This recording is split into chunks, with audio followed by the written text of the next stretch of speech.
Hello everyone and welcome to the channel. I'm Stumpy Sports. I've set this channel up to create sports gaming content full of challenges, experiments and narrative driven videos. So if that sounds like your cup of tea, smash the like button and subscribe down below, I would really appreciate it.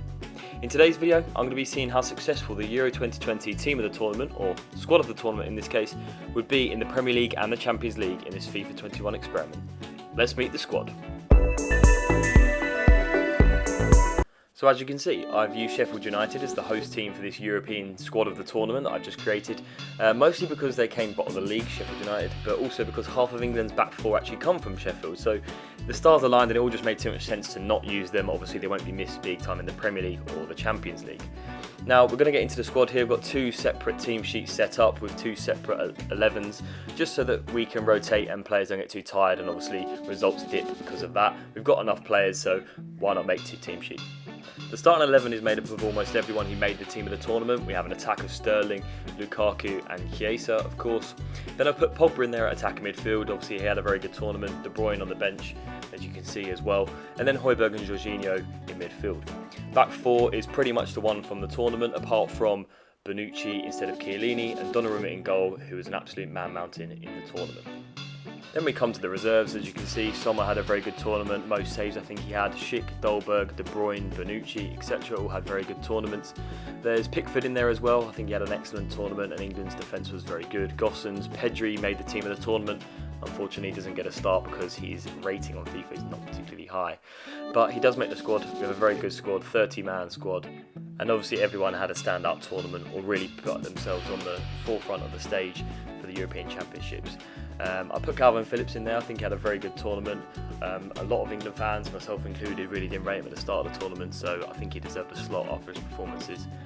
These are the settings we're going to use for the career mode, so transfer window disabled for the first one, international job offers off, negotiation doesn't matter.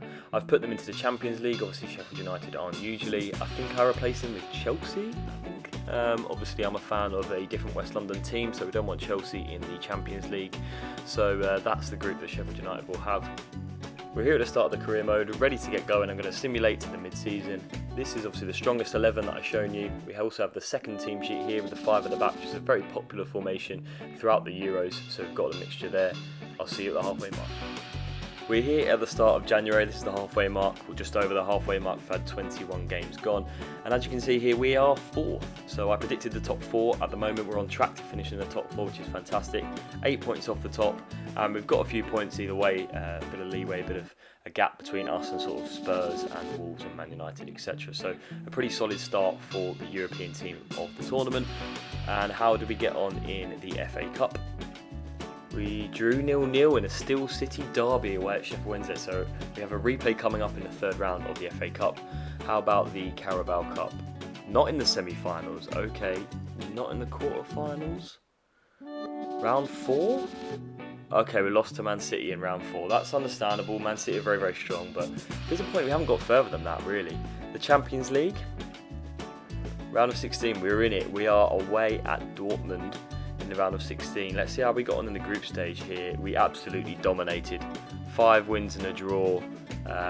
Absolutely fantastic. Top the group with ease. So Dortmund away in the Champions League round of 16. Let's see who our top goal scorers are at the mid-season mark. So it looks like Sterling is the top scorer. Double figures to goals and assists, that's amazing. He's obviously off to a flyer. Lukaku as well, our front three is firing. De Bruyne is up there as well. Obviously unbelievable in this game and in real life. Kyle Walker with a few goals, chipping in. He really is getting forward up there and proving he's the best of the 4 right backs in the England squad. A couple of other guys all mixing in there. 14 clean sheets for Jan Sommer. Donnarumma is nowhere to be seen. Has he played? He's played 1 game. Okay, kind of odd. I don't know why FIFA's done that. I'm going to sim to the end of the season now. Hopefully we finish in the top 4 and we get to the semi-final at least of the Champions League. Okay, so we're at the end of the season here. I'd encourage you to pause the video, comment your prediction, and let's see where we finished. 2nd, get in there. Much better than I predicted. We were 6 points off Man City, who won the league. Kind of not really surprised there. Leicester coming 3rd, a little bit of a surprise. But the European team of the tournament come 2nd in the Prem. Let's go. That's a big result for the team. Now, in the other competitions, the FA Cup we were still in.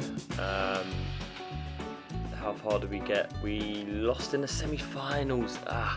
So we lost to the Man United in the semi-final. Second in the Prem. I'd say it's a pretty successful year for the European team in the tournament. Obviously, coming second was above expectations anyway. How do we do in the Champions League? We're not in the final. We're not in the semi-finals. Quarterfinal? Oh, Dortmund are in the quarterfinals, and that's who we had in the round before. So yeah, round of 16, we crashed out against Dortmund, unfortunately, on aggregate. So a disappointing run for the team in the tournament in the Champions League, but really good result in the Premier League and a pretty good effort in the FA Cup as well. Now it's time to see who the top scorer was across the whole season. Sterling was leading at halfway point, closely followed by Lukaku. And it's Lukaku, 30 goals across all competitions there. And then Sterling and De Bruyne both had 24 goals apiece, and they also had double-digit assists. So clearly in FIFA, they're just as good as they are in real life. They've performed about as well as you'd expect, maybe slightly better. But 3 fantastic efforts from those attacking 3, and then Pogba chipping in and a few others. There's Kyle Walker still up there with a few goals and assists, probably more than you'd expect from him at right back, but again, he's very, very attacking and he's got involved. He stuck his hand up when it counted and got some goals. Chiesa in there as well. Patrick Schick got a few appearances and a few goals. Did anyone else do anything? Pedri, very, very few games. Unfortunately, as I mentioned before, his rating is not particularly high on FIFA, so he didn't feature much. And how did the other 2 English lads do? Oh, Pickford did not play a single game, and Phillips 3 appearances, and no goals, no assists. Very disappointing from those 2, but Kyle Walker probably more than made up for that. So there you have it, the team of the tournament from the Euro 2020 would be fairly successful in the Premier League, coming second, a semi-final appearance in the FA Cup as well, so pretty successful would be the answer to that question. If you've enjoyed the video, then make sure to smash the like button and subscribe as well for more FIFA experiments and challenges coming up.